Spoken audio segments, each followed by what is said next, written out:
सामने वोट लेने के टाइम पे आते हैं और सत्ता को हत्या कर आज इनका बजट देख लो, घर देख लो, कहां से कहां पहुंच गए और गांव कितनी तरक्की से नीचे चले गए। वो बनियानी का रहने वाला रोहतक का आज प्रत्याशी आपके बीच में आएगा। 9 साल आनंद लेने के बाद आज सत्ता का सुख भोगने के लिए लोकसभा में उतर के दिल्ली चला जाएगा। तुम्हारे पास दोबारा आ जाए तो मैं इस बात की गारंटी देती हूँ दोबारा गांव में बढ़ जाएगा। एक प्रत्याशी कांग्रेस ने उतारा है, सोनीपत गोहाना साइड का है, दीपांशु बुद्धिजीवी। अब आप बताइए, आपके गांव में दूसरे गांव का सरपंच आकर लड़ेगा इलेक्शन तो आप जिता दोगे क्या उसे?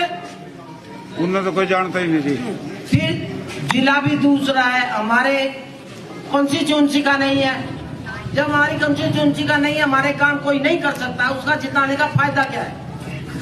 ये आपके लोकल भाई हैं, करनाल के रहने वाले हैं, झंझाड़ी के रहने वाले हैं और ये हमारा भी इनके साथ साथ है। तो मैं घरोंडा की रहने वाली हूँ। किसी टाइम भी आके आपने देखा है 3 बार 2 बार राणा जी को बनाया, 1 बार मेरे को बनाया। मेरे जिस चीज का सुख दुख का पता लगता उसी टाइम में आपके गांव में होती थी। अब कोई भाई करेगा था, कोई फोन नहीं करता, इसलिए आना नहीं होता। आज आपसे रूबरू हुई हूँ, दुख सुख की साथी हूँ। कभी भी कोई बात परिवारों के साथ सुख दुख की हो तो मैं साझा करने को तैयार हूँ। आपका अपना लोकल भाई है, भाई वीरेंद्र मराठा संगठन का कैंडिडेट है। इनको जिता करके अपना हाथ मजबूत करें, घर घर की गरीबी को दूर करें, युवाओं को दूर करें।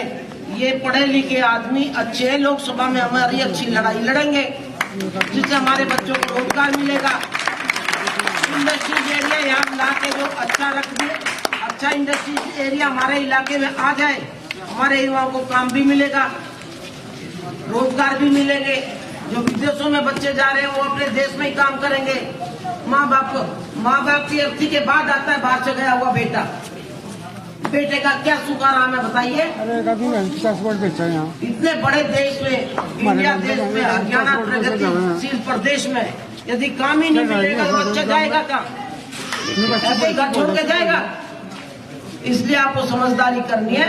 आगे भाई बताएंगे विस्तार पूर्वक। मैं आपको कहती हूँ आने वाली 25 तारीख को तुर्रे का निशान है। किसान भाई तुर्रा बजाते हुए फोटो है, उसके सामने का बटन दबाकर भाई वीरेंद्र मराठा को कामयाब बनाएंगी। कामयाबी आपकी कामयाबी है।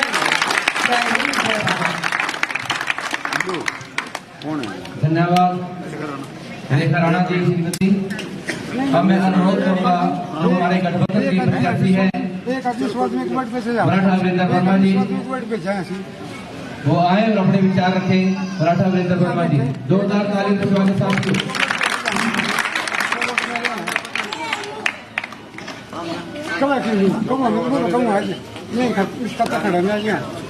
सभी मेरे उपस्थित भाइयों को बड़ी मेरी राम। एक आदमी सोच में बैठ बैठ जाओ ऐसी चप्पल में बैठ गए। हमारी बहन रेखा राणा जी और हमारे बीच में कांग्रेस इंडियन नेशनल लोक दल की उपाध्यक्ष बहन राधा राणा जी, इंडियन नेशनल लोक दल के जिले के कार्यवाहक अध्यक्ष कार्यकारी अध्यक्ष जी समझो, और भाई हमारे रिश्तेदार या फ्रेंड जी बैठे हैं आपके सामने, इसी गांव के रहने वाले फरीदपुर के। और इधर मैंने ओम प्रकाश जी को थोड़ा देखा था, आप पिछली तरफ खड़े हो गए, ठीक है। तो वही आप सब मुझे जानते हैं और बहुतों में आपको भी नहीं जानते। आना जाना भी हमारा लगा रहता है। हमारे प्रदेश हम जीते या हारे, हमने आपको जीते ही है। हमने एक ही जगह लगा, एक ही करके आए। अभी दोनों प्रत्याशी भारतीय जनता पार्टी और कांग्रेस का दोनों बाहर कांग्रेस ने तो समझा एक मक्कारी इंडिया गठबंधन हमारे राष्ट्रीय माननीय शरद पवार जी मुख्य रूप से उसके सूत्रधार हैं। कांग्रेस को लीड रोल में लाने वाले भी केंद्र में वही है। शरद पवार जी ने लिखा कांग्रेस ने घाटा खा लिया, खत्म हो गई, लेकिन मक्कारी आगे भी नहीं छोड़ेगी। ये मुझे शरद पवार जी के लिखे हुए मुझसे शब्द हैं मेरे सामने। गठबंधन बना, दो सिद्धांत तय हुए। एक तो ये था जिस पार्टी का वर्चस्व जिस स्टेट में ज्यादा है वही लीड रोल में होगी। दूसरा ये था कि गठबंधन दल की जितनी भी पार्टियां हैं उसमें किसी का कोई भी उम्मीदवार निरंतर सर्वे हो रहे हैं, अगर वह सर्वे में जीतने की स्थिति में सबसे ज्यादा है तो वह सीट उस पार्टी को चली जानी चाहिए। तो इस सिद्धांत पे यहाँ का सर्वे हुआ और करनाल से हमारा नाम आगे आ गया। राष्ट्रवादी कांग्रेस पार्टी एनसीपी को करनाल की सीट दे दी गई। मुझे दिल्ली बुलाया, माननीय शरद पवार जी ने मुझे फॉर्म ए और बी, जिसको आम भाषा में आप टिकट कहते हुए दे दिया। मल्लिकार्जुन खड़गे वगैरह कांग्रेस के बड़े बड़े नेताओं से मुझे मिला दिया। ये सीट एनसीपी के हिस्से में लास्ट की जो लिस्ट आई थी उसमें आपने मेरा नाम भी देखा होगा, लेकिन शोर उठा के कुछ आदमियों ने यहाँ हमारे राज्य के अगले दिन इस बात की धमकी देके कि हम कांग्रेस से इस्तीफा दे देंगे, तो मेरे नाम के साथ साथ वो कांग्रेस का एक प्रत्याशी यहाँ और होता है। ये मक्कारी है कांग्रेस की दिल्ली की ईमानी है। गठबंधन टूट गए हैं यहाँ से। माननीय शरद पवार जी ने मुझे कहा अपने लोकल गठबंधन बनाओ और चुनाव लड़ो। मैं भाई अजय चौटाला के पास गया। अजय चौटाला ने सीधा हमारे से गठबंधन किया, अलायंस में पार्टी और दोनों चुनाव लड़ रही हैं। और शिरोमणि अकाली दल सरदार सुखबीर सिंह बादल यह भी इस गठबंधन में शामिल हैं। और उन्होंने 1 तारीख को करनाल में भरी सभा में एक अपील की थी, शरद पवार जी से बड़ा किसान नेता कोई नहीं है, उनका उम्मीदवार हारना नहीं चाहिए। सभी सीटों से उन्होंने कहा था कि आपका कर्तव्य बनता है 21 वोट आप वीरेंद्र मराठा को करनाल में दीजिए।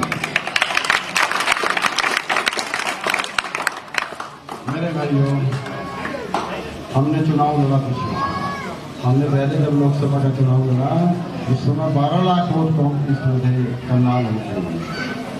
12 लाख में से 8 लाख वोट पोल हुए थे और हमें उसमें से 2,30,000 वोट मिला था। आज 12 लाख के भाई 21 लाख वोट हो गए हैं। हमारा 2,30,000 वाले वोट जो परिवार थे वो हमारे साथ यूं के ही उखड़े हैं सारे। और अगर हम उसी अनुपात में इस 2,30,000 को बढ़ाएं तो यह वोट बनता है 4 लाख से ऊपर। और 21 लाख जो वोट कुल बना उसमें से 4 वोट मेरे भाई में होगा 12 लाख के करीब। 4 लाख हमारे पास है। 2 lakh vote Indian National Lokdal का भी हमारे साथ जुड़ा है। तो ये वोट कितना बन गया? 6 लाख वोट। 12 लाख में से आप 6 लाख वोट पे हो, यानी आप जीत की स्थिति में तो आप आज भी खड़े हैं। आप मेरे भाई को आपको एक बात कहना चाहूँगा कि आपने बाहर के प्रत्याशी जिताए, इतना बड़ा घाटा बयान कर लिया, जिंदगी में पूरा होना मुश्किल हो जाएगा। ये आपके बराबर में इंडियन ऑयल कॉर्पोरेशन की रिफाइनरी है।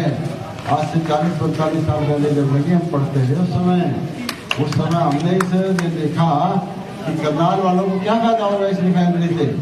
तो सरकार ने ये बात कही थी कि इंडियन ऑयल की रिफाइनरी से पेट्रोल डीजल के अलावा जो प्रोडक्ट निकलेंगे और जो दूसरे उद्योगों के लिए रॉ मटीरियल बनेंगे उनके सारे उद्योग यही लगेंगे जिनको एंसेलरी यूनिट कहा जाएगा।